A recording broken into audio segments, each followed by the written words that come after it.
Hello guys, welcome back again to my channel. Bersama saya Hansen di sini, dan seperti biasanya setiap harinya saya akan buatkan video seputar cryptocurrency. So bagi kalian yang tertarik seputar cryptocurrency, boleh aja langsung bantu saya like dan juga subscribe.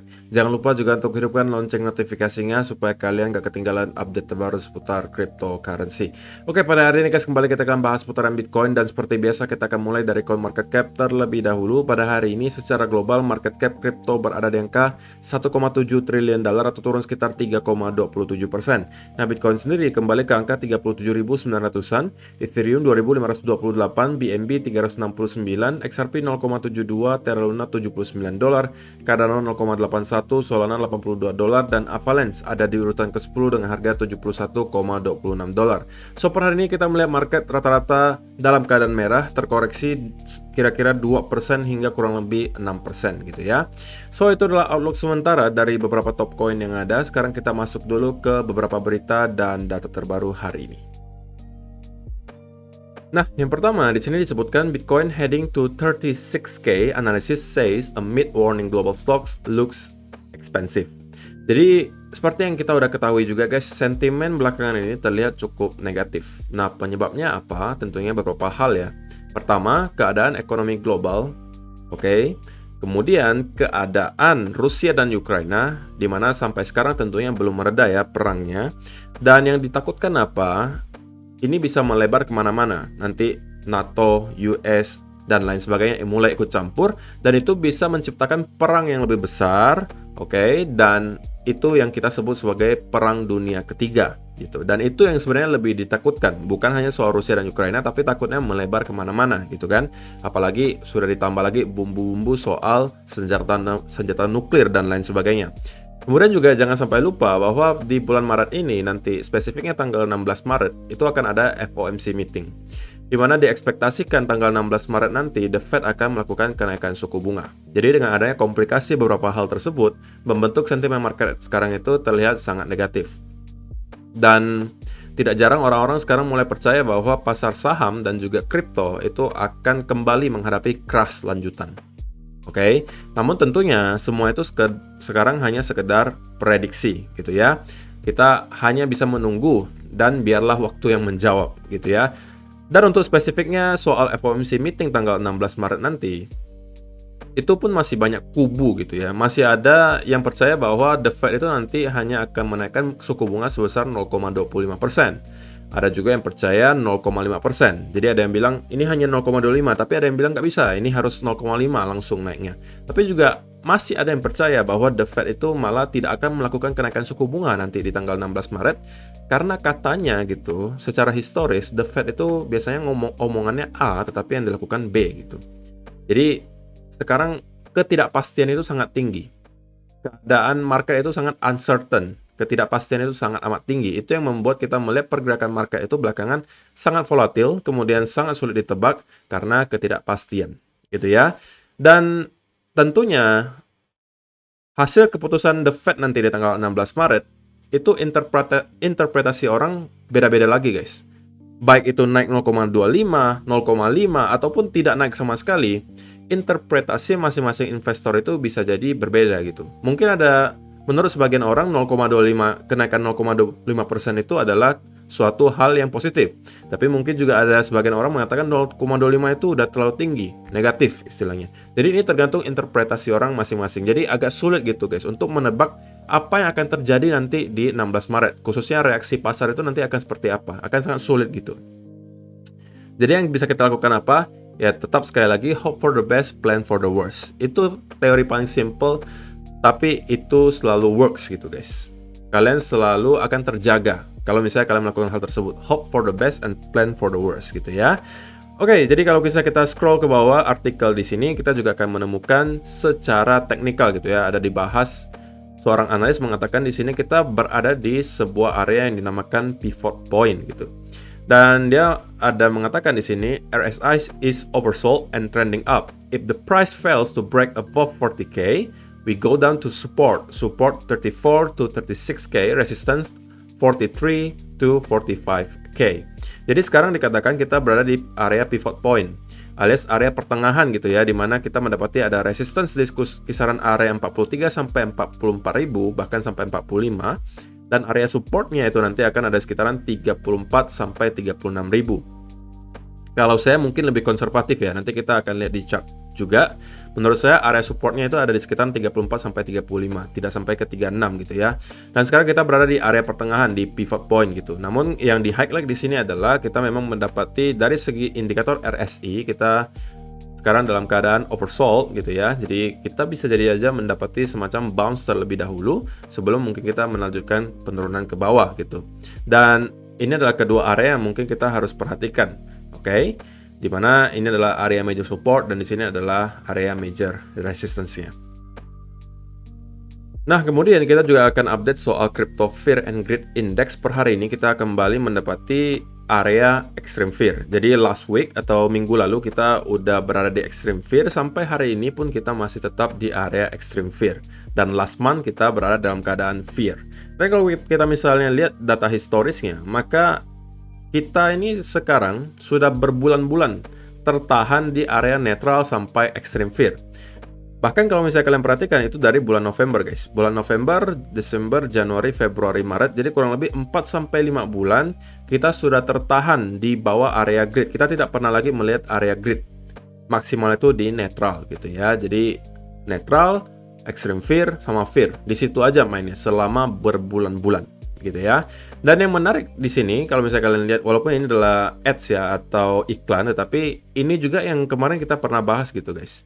Ini adalah teori dasar Elliott Wave, di mana kita akan mendapati 5 wave gitu ya. Gerakan yang pertama, 2, 3, 4, dan 5. Dan di mana sekarang itu banyak orang percaya bahwa kita ini sekarang di wave keempat. Oke, alias kita itu sebenarnya belum menyelesaikan wave kelima. Karena kalau misalnya kita udah menyelesaikan wave kelima, maka yang terjadi berikutnya adalah kita akan mendapatkan koreksi. Oke, dan kalau misalnya kita berada di area 4, oke, atau wave keempat, maka biasanya kita akan kembali mendapati wave kelima ke atas berbentuk impulsive move.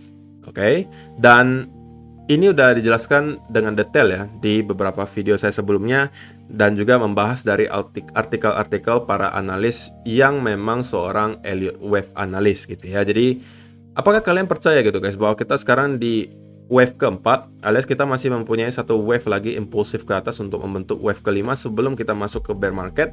Ataukah menurut kalian 69.000 itu kemarin itu memang udah wave kelimanya dan kita sudah akan membentuk dua wave correction ke bawah sebelum naik lagi ke atas dan membuat bear market yang berkepanjangan? Saya pengen tahu komentar kalian di kolom komentar di bawah. So, itu adalah beberapa data dan berita yang pengen saya sampaikan hari ini. Sekarang kita masuk dulu ke chartnya Bitcoin, dan saya pengen hari ini mulai dari weekly chart terlebih dahulu. Nah, di weekly chart saya udah highlight beberapa levels yang menurut saya cukup penting untuk kita pantau gitu ya. Dan saya kategorikan untuk yang warna biru ini kan ada garis biru dan ada garis merah ya guys. Dan ini kalau misalnya kita berada di sekitaran area garis biru di sini, saya kategorikan ini adalah area netral gitu. Dan ini adalah area pertarungan para bull dan bear di sekitaran sini. Dan kalau misalnya kita keluar dari kotak biru ini, maka kita akan masuk ke area magnet gitu. Ini adalah teori saya sendiri ya guys ya. Supaya kalian mungkin lebih mudah aja ngertinya. Area magnet itu maksudnya gimana? Ketika kita udah breakout ke atas di sini dan mampu close di atas area ini, maka cenderung sepertinya kita akan mempunyai probability untuk kembali nge-retest area garis atasnya. Tapi kalau misalnya yang terjadi adalah kita breakdown dari garis bawah ini atau garis netral di sini, breakdown ke bawah, maka kita cenderung akan mendapati juga magnet yang menarik kita ke bawah dan mungkin bisa nge-retest area di sekitaran 20.000 sebagai area next major support. Jadi yang terjadi sekarang adalah apa? Para bulls itu nggak mau sampai kehilangan area 30.000. Oke? Sedangkan para bears itu juga nggak mau kehilangan area 42.000. Jadi kita bertarung di sekitaran area di sini. Oke? Sama-sama nggak mau kehilangan. Kenapa? Nah, saya akan jelaskan satu persatu. Kalau misalnya kita sampai drop di bawah 30.000, kenapa bulls tidak mau kehilangan area ini? Karena kalau kita sampai drop di bawah 30.000, maka ada beberapa hal yang terjadi. Pertama, kita sudah akan membentuk lower low, alias kita akan membentuk low yang lebih rendah dari low sebelumnya di sini. Oke, tentunya itu bukan indikasi baik. Yang kedua juga, tentunya kita sudah menginvalidate pattern yang berpotensi terjadi di sini, yaitu adalah pattern running flat. Yang sebenarnya running flat itu adalah bentuk koreksi sebelum kita melanjutkan kenaikan ke atas. Dimana karena kan kita impulsive move-nya sebelumnya naik gitu ya. Ini adalah corrective move-nya dan ini adalah impulsive move berikutnya. Dan kalau misalnya kita juga breakdown dari area 30.000 itu, maka kita juga akan membuat pattern tersebut tidak lagi valid. Oke. Dan yang ketiga tentunya akan sangat banyak sekali orang-orang menaruh stop loss di sekitaran sini. Dan kalau kita sampai drop di bawah ini, maka kemungkinan kita akan kembali mendapatkan long squeeze gitu ya. Jadi beberapa hal tersebut akan membuat kita kembali ketarik ke sekitaran area 20.000. Itulah kenapa para bull tidak mau kehilangan area 30.000. Dan sebaliknya, para bears itu tidak mau juga kehilangan area 42.000 di sini. Nah, ini juga ditunjukkan di chart gitu. Kalau misalnya kalian perhatikan, kita sudah beberapa kali gitu guys untuk mencoba break dari area tersebut.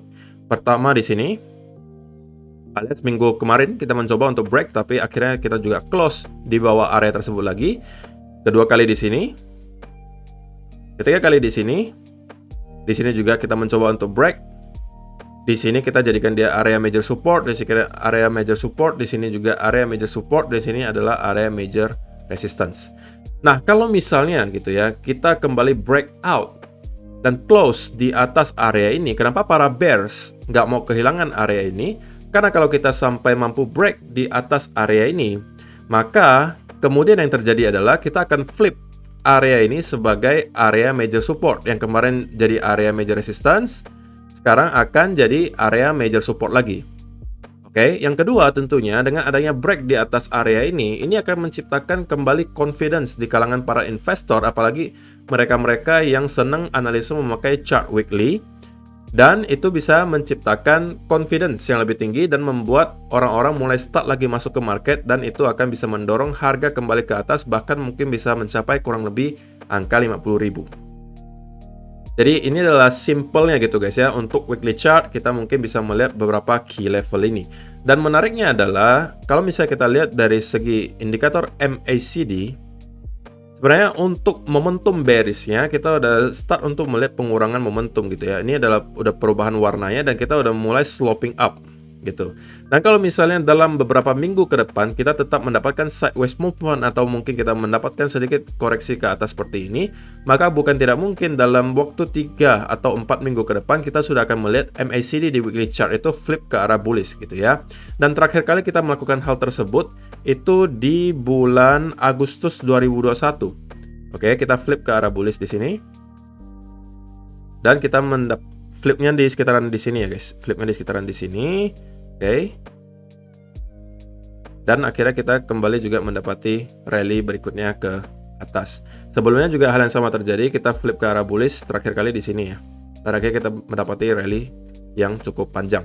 Jadi ya mudah-mudahan gitu ya kita mampu maintain momentumnya untuk at least bisa bertahan di sekitaran area di sini, karena perlu kalian ingat ada event FOMC meeting dalam kurun waktu 10 harian lagi tanggal 16 Maret, dan kita harus melihat reaksi pasar itu seperti apa nantinya gitu ya. So itu dari segi time frame besar ya. Kalau misalnya kita lihat dari shorter time frame atau time frame yang lebih kecil, maka juga kita bisa menemukan beberapa hal gitu ya. Pertama tentunya di hourly chart, sekarang kita kembali menemukan adanya indikasi bullish divergence tercipta di chart, oke, di mana kita membentuk lower low, sedangkan di indikator kita membentuk higher low. Jadi secara teori kita sekarang sedang membentuk bullish divergence, yang juga menyebabkan saya cukup confidence gitu ya, kita bisa jadi akan mendapatkan sedikit bounce terlebih dahulu di sini. Oke.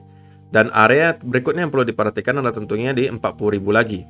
Dan kalau misalnya dilihat dari segi price action gitu ya, tentunya kita juga udah melihat bahwa bearish momentum itu udah start juga untuk berkurang. Dimana yang awalnya kita mendapati volume cukup kencang penurunannya di sini, sekarang itu udah mulai start untuk slowing down.